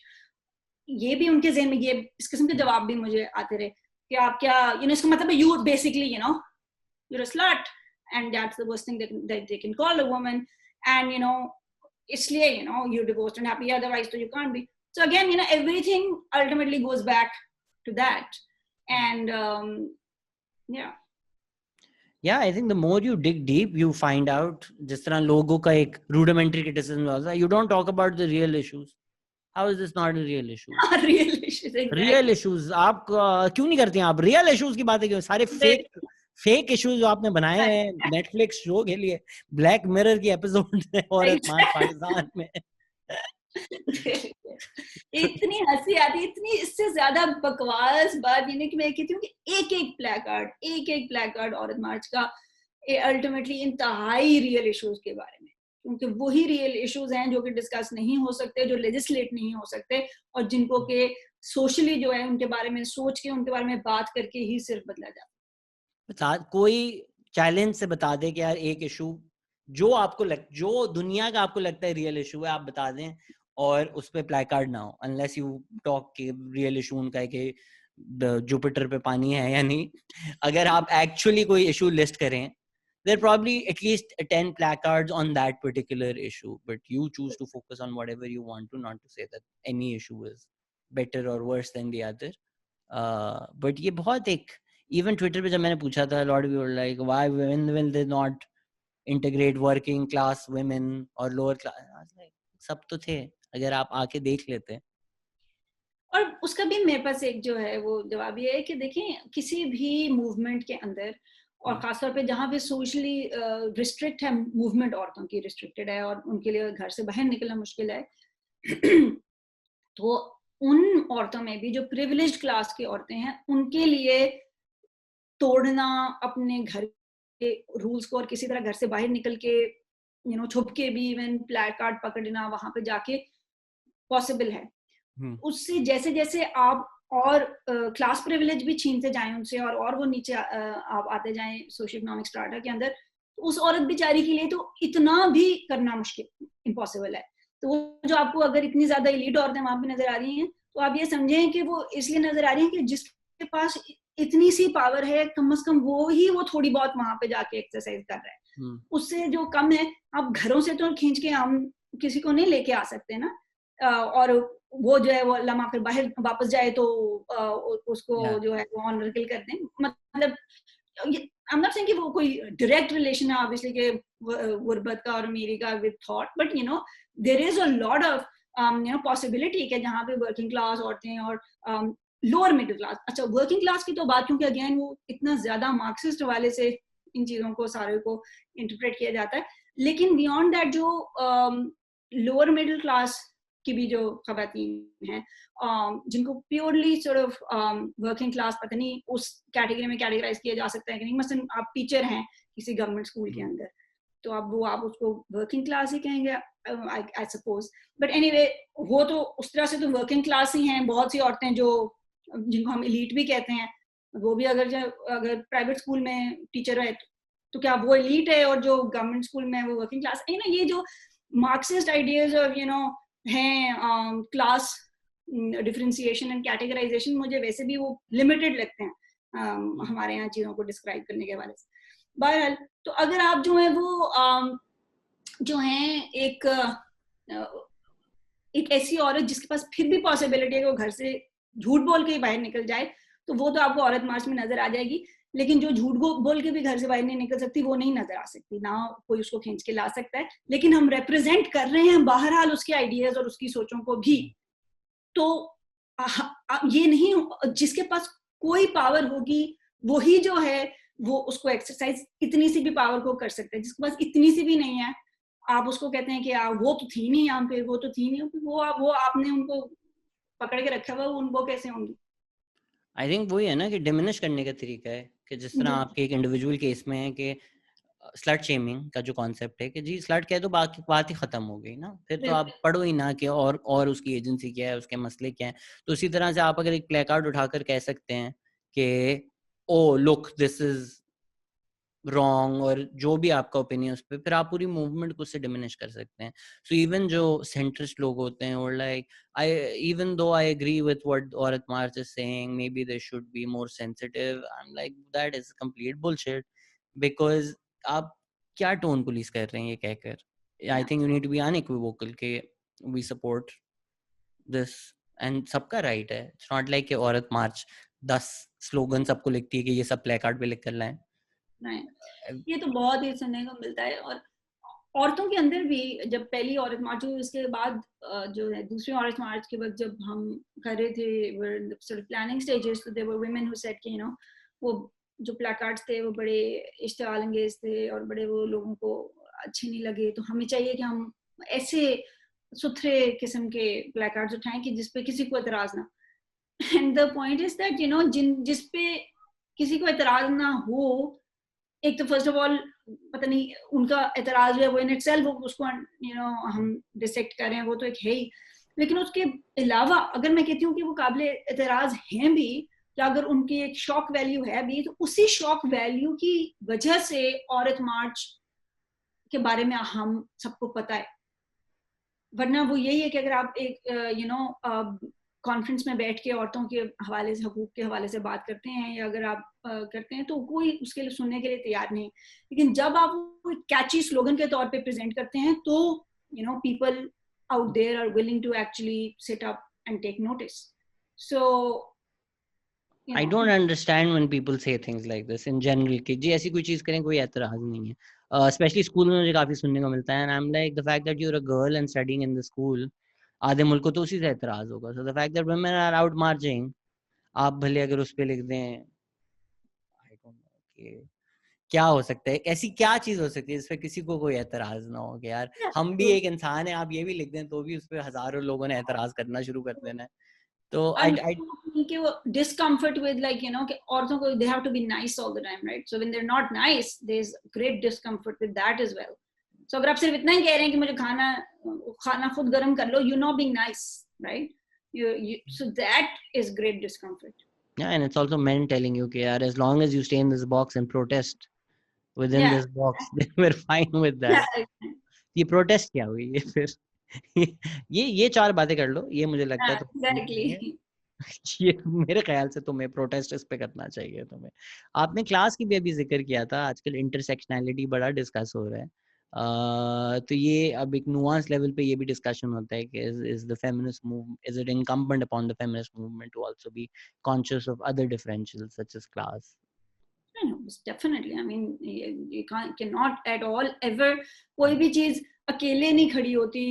जो सोशल सिस्टम्स के अंदर उनका आपस में इंटरेक्शन होता है, राइट? तो जो जुल्म है मुख्तलिफ किस्म के, वो ये एक जगह पे एक सिर्फ अकेले नहीं खड़े होके आप उसको एड्रेस कर सकते हैं। उनका आपस में बहुत इनमेश्ड होते हैं।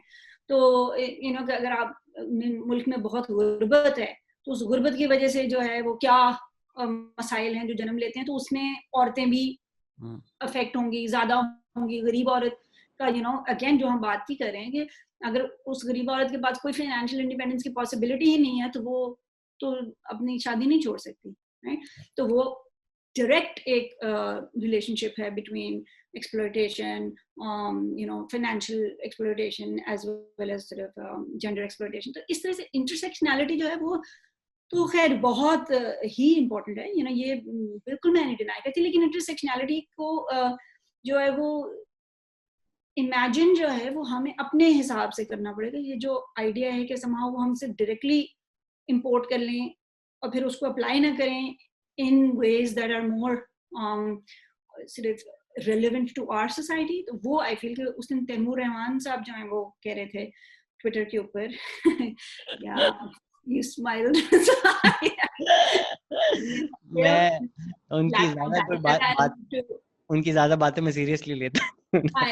जी हाँ, वो तैमूर रहमान की ज्यादा कोई मैं बातें सीरियसली लेता नहीं हूँ, तो उनका जिक्र आता है तो फिर एक चेहरे पे स्माइल वैसे ही आ जाती है, स्पेशली वो as a Scottish woman. What your opinion on I do feel bad. But he's right. उन्होंने बिल्कुल मुझे अच्छा नहीं लगे जिस तरह उन्होंने पहले दूसरी औरत मार्च के बाद जो है अजीब किस्म का किरदार अदा किया, समझ नहीं आई. You also sort of made it about him now, which was like, यार क्यों कर रहे हो भाई? Yeah, exactly. किश्मन नाहिद को प्रमोट करें, वो जी बातें कर रही हैं, और क्योंकि अगेन मे बी वो जो बड़ी पुरानी जो खवातीन हैं और फेमिनिस्ट हैं वो शायद वो इररेलेवेंट महसूस कर रही थी उसके बाद, तो उनका अपना एक उसके अंदर एजेंडा था, तैमूर साहब ने अपना डाल दिया.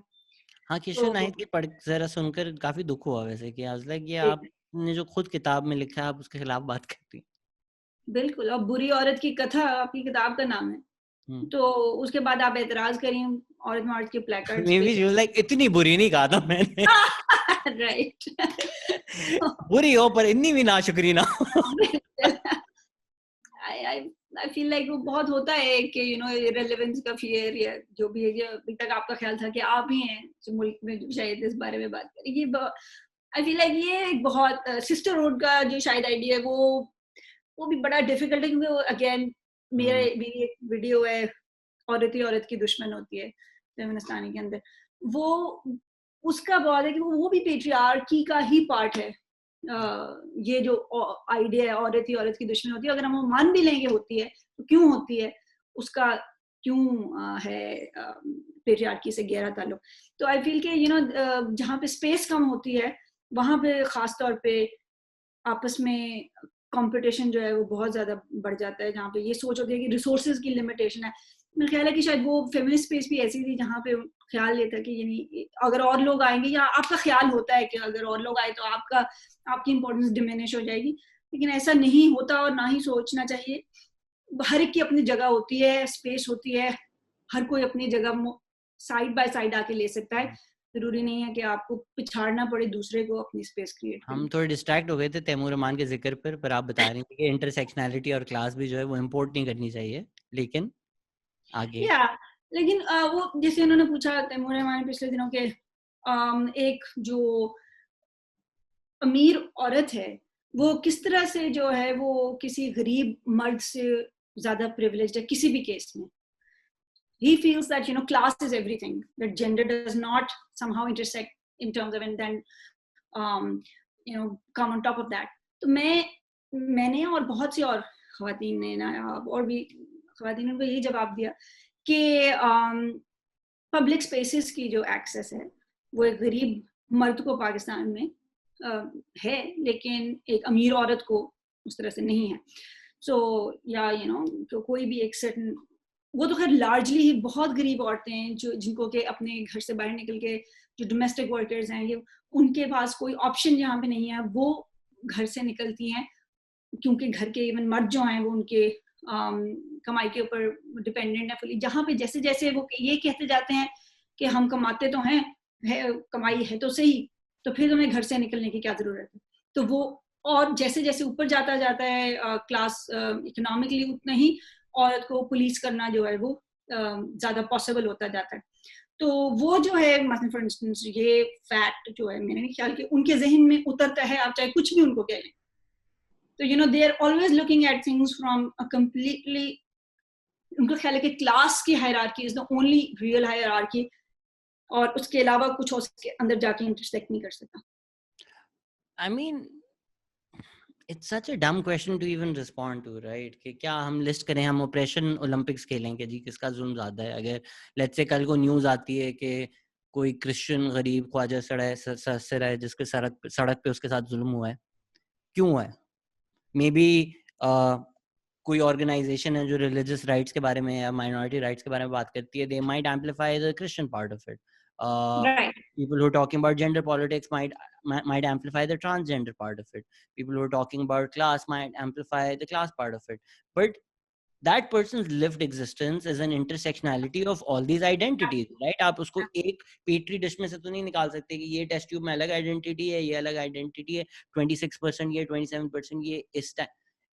Their lived reality constitutes of all these multiple identities and how they interact with other identities or the state or society. So oppression cannot be मर्दों का ये मसला है कि वो हर चीज को कहते हैं कि नहीं जो क्लास है वो ट्रम्प्स एवरीथिंग, क्योंकि उनको है कि अगर मार्क्स गलत हो गया तो फिर तो हम मर गए, यू नो, या अगर मार्क्स ने कोई ओवरलुक भी कर दी कोई आइडिया तो बस हम कैसे उससे जिंदा रह सकते हैं, you know. Kind of I feel the only way Marxism has survived is after postmodernism, the fact that it was able to be adopted by these other identities. Right. There's a huge part. Feminist Marxism is a huge subset. और हमारे यहाँ भी औरतों ने feminist Marxist जो औरतें हैं पाकिस्तान में, उन्होंने मार्क्सिस्ट मर्दों को बहुत सिखाया है और उससे वो हमने सुना है कि बहुत इम्प्रूव भी हुए हैं. लेकिन कुछ हैं जो शायद they still refuse to somehow, you know, completely. I mean, knowing Taimur personally, he doesn't seem to be that sort of a person, but you know, when he comes and talks ideology, I find it very strange.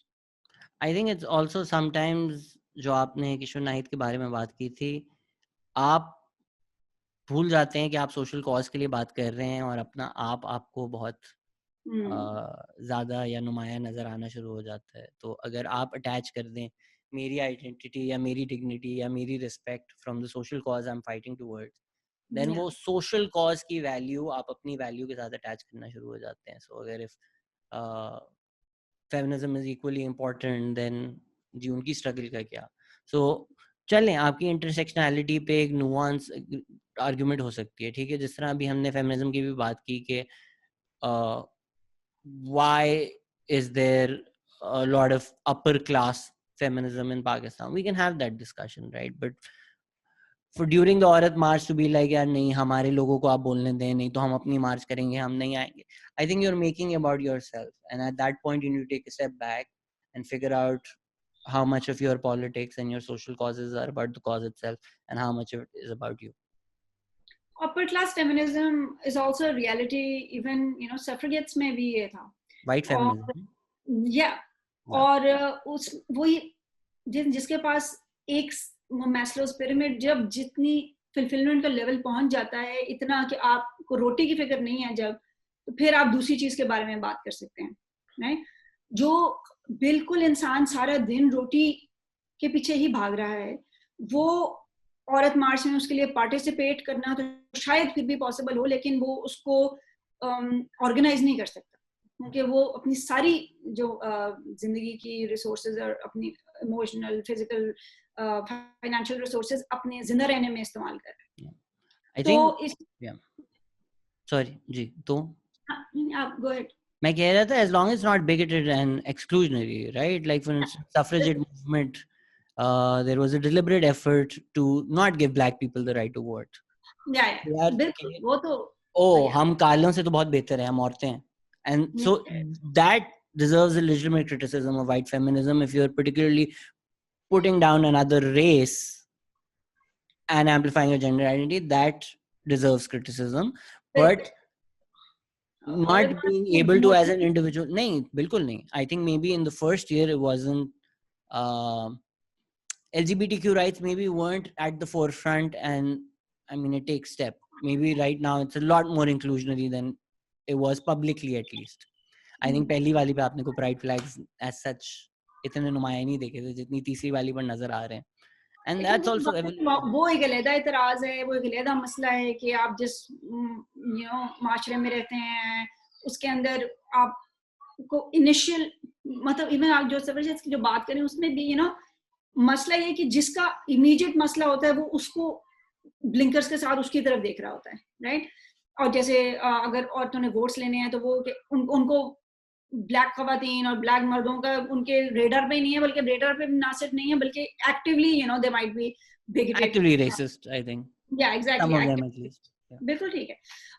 लेकिन इस तरह के मतलब LGBTQ का जहाँ पर बात है, तो वो देयर इज अनदर इशू कि जहाँ पे औरतों के राइट्स जो हैं वो इन इटसेल्फ इतने मुश्किल हैं। अगर आप साथ उसके LGBTQ के भी डाल रहे हैं तो वो नाउ और भी ज्यादा कॉम्प्लिकेशन जो है वो क्रिएट हो गई है, राइट? और वो कहा जाता है कि ये तो ये LGBTQ को करें forward in the guys of women's rights, like women's rights तक वो पहुंच गए हैं, लेकिन अब LGBTQ राइट्स उनके लिए अब that in itself so many people are कि आप उसको अगर सामने ला रहे हैं तो शायद आप LGBTQ पीपल को और भी इंडेंजर कर रहे हैं, क्योंकि आप उनको you making them an issue when at least they could fly under the radar before this.